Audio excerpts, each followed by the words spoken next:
Hello.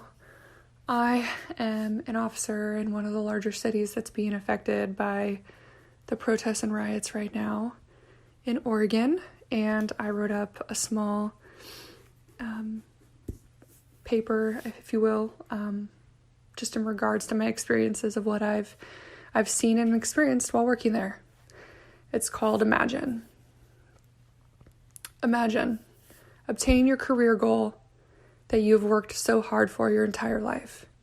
Getting signed on to serve the community in hopes to help people, give them justice, and hold people accountable for criminal activity.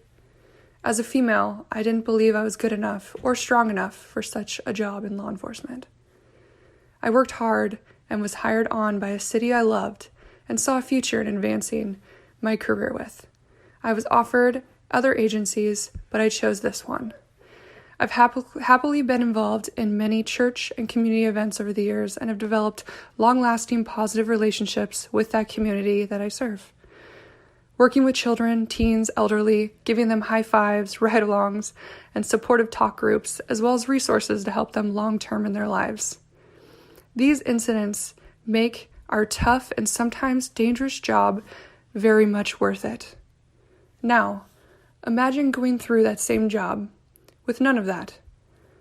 The city essentially is shut down due to strict COVID regulations, vandalism, and rioting on a nightly basis, sometimes over 80 days. Officers are pulled from regular shifts, from taking police calls, to now only work protest and riot duties. This makes it limited for what and when other officers taking regular police calls can respond to. On some nights, there are 20, 50, and I've seen over 100 calls for the police holding, and no officers available during those times.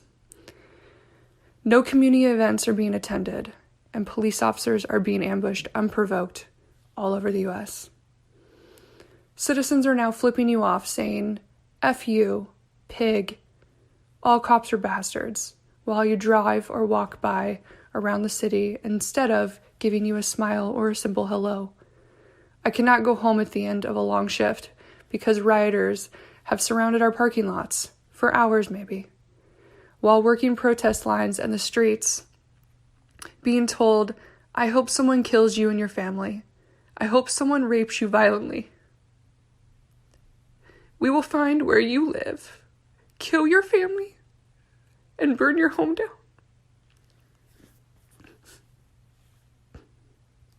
I submit forms to the city attempting to shield these rioters from finding you and your families, home or private information. The courts deny the motion and may be releasing your personal information soon. I rarely want to work overtime anymore, but I feel guilty because almost every shift is below minimum staffing on the streets, making the risk even higher for you and your coworkers. Imagine having fireworks, feces, urine, rocks, bricks, and other dangerous items thrown at you during these riots. Imagine not being able to react to those criminal actions or behaviors until it is deemed a certain level of dangerous. Not only have we been accused of starting fires and perpetuating the violence at these riots, the undertone of the city's administration is that we are the root cause of this violence. The police, by default, make the situation worse, which is, in my opinion, false. To my knowledge, our organization is up to date on the national standards of policing. Therefore, the people who are speaking out that we are unqualified or not trained properly have no evidence that these statements are correct and are purely speaking on emotions at this point. So what do you do? What can you do? Working for the city downtown right now is like working on a burning ship. Anytime you try to make change by putting out these fires, it quickly gets reignited because your captains, which are political leaders, are throwing fuel on the fire. This ship crew is working as hard as they can, and their families are suffering. Seeing my coworkers at such a low morale on a daily basis with no end in sight by our political leaders is disheartening. Many are considering and have put in applications to other agencies. This will result in less officers on the street, and the city will be affected greatly in negative ways.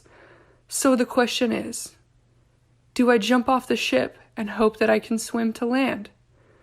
Or do I stay with my crew, my career, and attempt to continue putting out the fire with little to no helpful leadership in hopes that change may come? Imagine.